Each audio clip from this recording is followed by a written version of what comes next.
But let me be clear.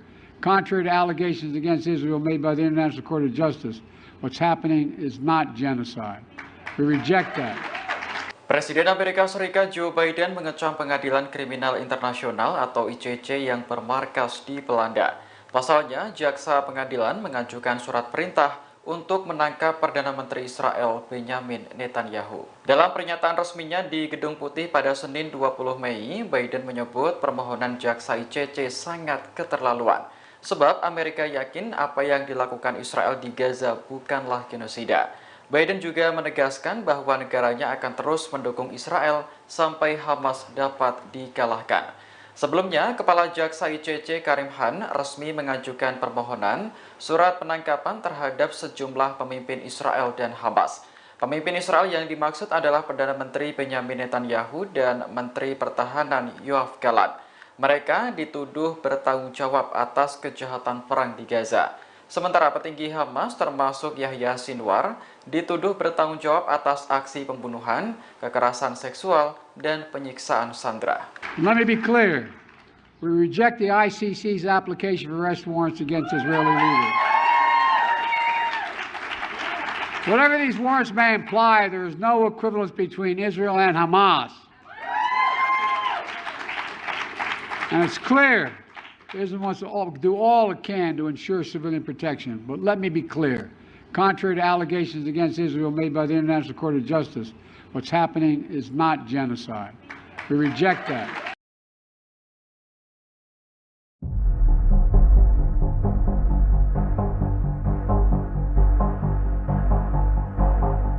Ibrahim Raisi meninggal dunia akibat kecelakaan helikopter di Azerbaijan Timur, tepatnya pada Minggu 19 Mei 2024. Namun para penentang kepemimpinan Raisi justru merayakan kematian Presiden Iran tersebut. Bahkan sebelum dinyatakan meninggal dunia, para penentang Raisi telah pesta kembang api dan menari. Dilansir dari situs berita Iran Internasional, penentang kepemimpinan Raisi menyambut gembira insiden yang menimpa Raisi. Bahkan saat media pemerintah menayangkan acara doa untuk Raisi, narasi berbeda dari para penentang itu justru muncul di sosial media, di mana para penentang Raisi di Iran dan diaspora tampak merayakan dengan menyalakan kembang api dan menari. Pasalnya diaspora Iran itu mayoritas adalah keturunan para pendukung Raja Reza Pahlavi yang ditumbangkan Revolusi Islam 1979. Diketahui Raisi sendiri merupakan sosok yang dikenal sebagai pelaksana wasiat Khamenei yang brutal dan garis keras. Oleh karena itu, kematian Raisi menimbulkan reaksi beragam. Raisi juga merupakan salah satu presiden paling konservatif yang pernah ada di Iran. Ia dikenal di Republik Islam Iran melalui sistem peradilan yang dinilai brutal oleh pihak Barat, sebab ia telah mengirim ribuan tahanan politik ke tiang gantungan.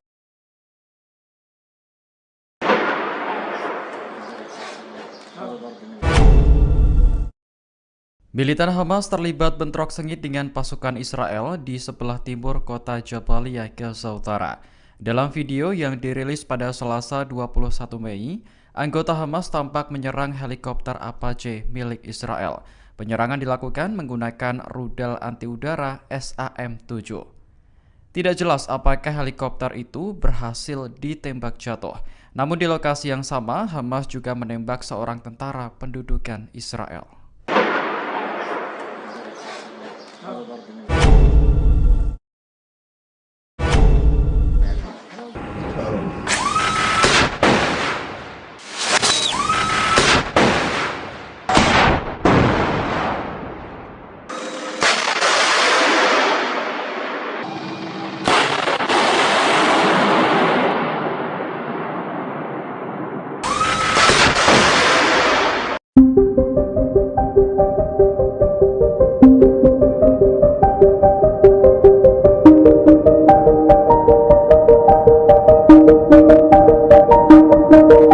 Berbagai spekulasi penyebab jatuhnya helikopter yang menyebabkan Presiden Iran Ibrahim Raisi dan rombongan meninggal muncul.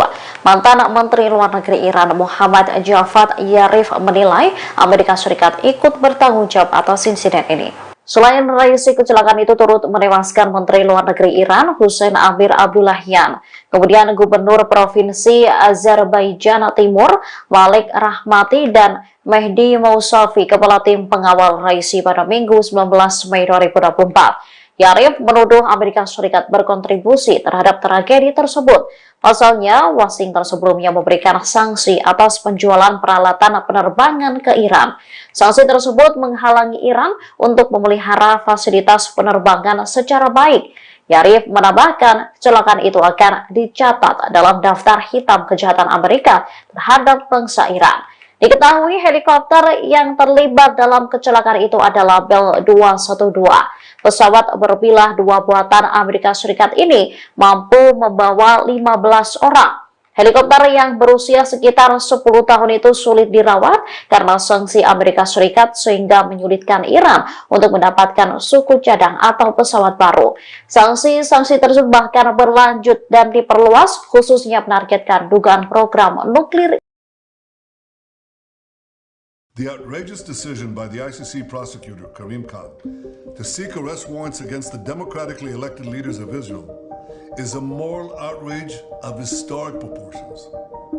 It will cast... Perdana Menteri Israel Benjamin Netanyahu mengecam pengadilan kriminal internasional atau ICC yang berusaha menangkap dirinya. Menurut Netanyahu, surat perintah penangkapan yang diajukan jaksa ICC tidak masuk akal dan menjadi bukti gerakan antisemit. Dalam pernyataan resminya pada Senin 20 Mei, Netanyahu tidak sudi jika dirinya dibandingkan dengan Hamas. Diketahui dalam pengajuan jaksa ICC, para petinggi Hamas juga diusulkan ditangkap. Alasannya karena Hamas dianggap bertanggung jawab atas dugaan pembunuhan, kekerasan seksual, dan penyiksaan sandera. Sementara Perdana Menteri Israel dan Menteri Pertahanan dianggap bertanggung jawab atas kejahatan perang di Gaza. Bagi Netanyahu, tuduhan semacam itu semestinya tidak pantas dibandingkan, sebab ia mengklaim tindakan militer Israel di Gaza adalah untuk membela diri. Tak hanya Netanyahu, para pejabat dan politisi Israel lainnya juga marah atas pengajuan surat penangkapan oleh jaksa ICC. Menteri Luar Negeri Israel bahkan sudah mengeluarkan perintah untuk melawan pengadilan yang bermarkas di Belanda tersebut. The outrageous decision by the ICC prosecutor, Karim Khan, to seek arrest warrants against the democratically elected leaders of Israel is a moral outrage of historic proportions. It will cast an everlasting mark of shame on the international court. Israel is waging a just war against Hamas, a genocidal terrorist organization that perpetrated the worst attack on the Jewish people since the Holocaust.